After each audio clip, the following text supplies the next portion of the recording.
I read somewhere once that for many people, life is full of conflict, and that for other people, life itself is conflict. And what is meant by that is that oftentimes it is the strife or the pushing against other people or the conflict in our lives that defines how we see ourselves and how we see each other. And sometimes when our understanding of the world or ourselves or our lives becomes so firm, so defined, that it pushes up against the way others see the world and perpetually puts us in a place of conflict, meaning life itself is conflict. When you enter into the Lenten devotional for today, there is another story of conflict between Jesus and many of his contemporaries. There's lots of stories in the scriptures, particularly the Gospels, about Jesus being in conflict with other people. It's not that Jesus was someone who sought out conflict, it's that Jesus understood that conflict arises from our identity.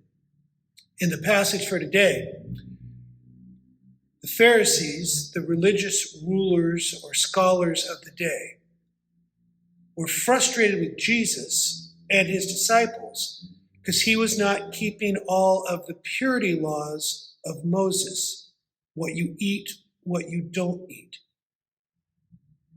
It's not that Jesus was trying to set them off.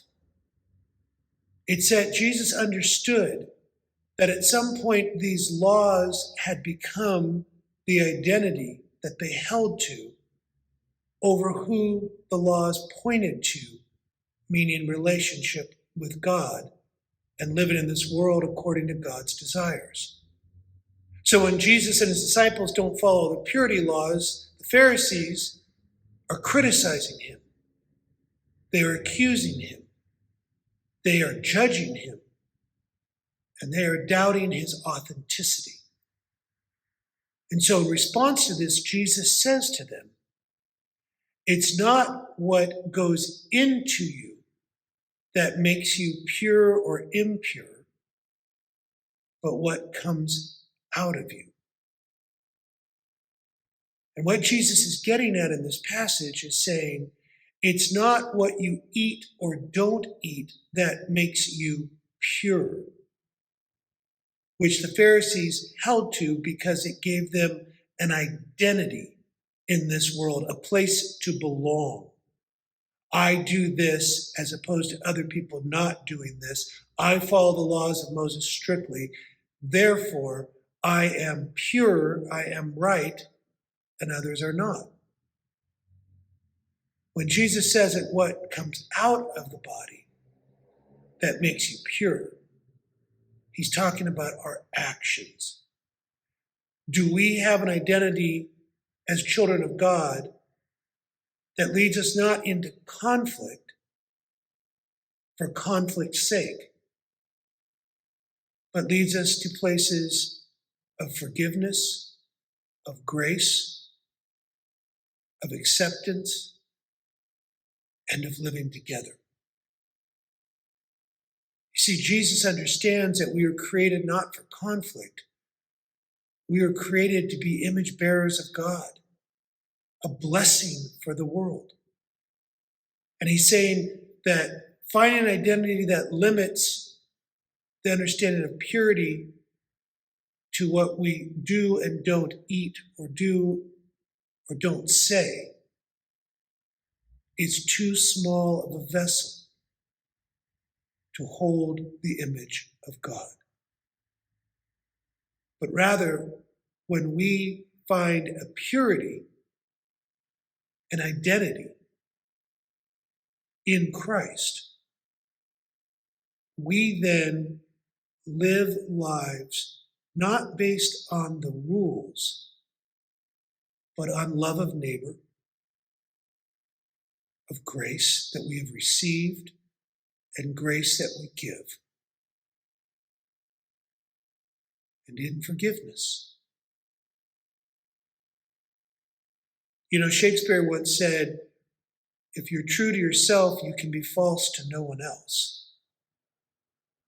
I think what Jesus is saying long before Shakespeare, if your identity is found in Jesus, in God, and if you live that identity in this world in such a way that reflects who God is as revealed in the scriptures, then purity and impurity are not the statements of our lives, but rather the identity of forgiven, the identity of recipient of God's grace, and the identity of love of neighbor in the name of God is what makes us truly human. So Lent is not simply a season of giving things up, trying to deny ourselves of things to prove our purity to God. Lent is a marvelous season of remembering where our identity comes from, and a wonderful challenge and reminder on how to live that identity, to live a life pleasing to God by living out of grace, forgiveness, and love. So this Lent, instead of trying to give something up, maybe we can look at this Lent as how do we give to others what we have learned and received and heard and seen in Jesus, so that our lives might make us truly human as God intended us to be.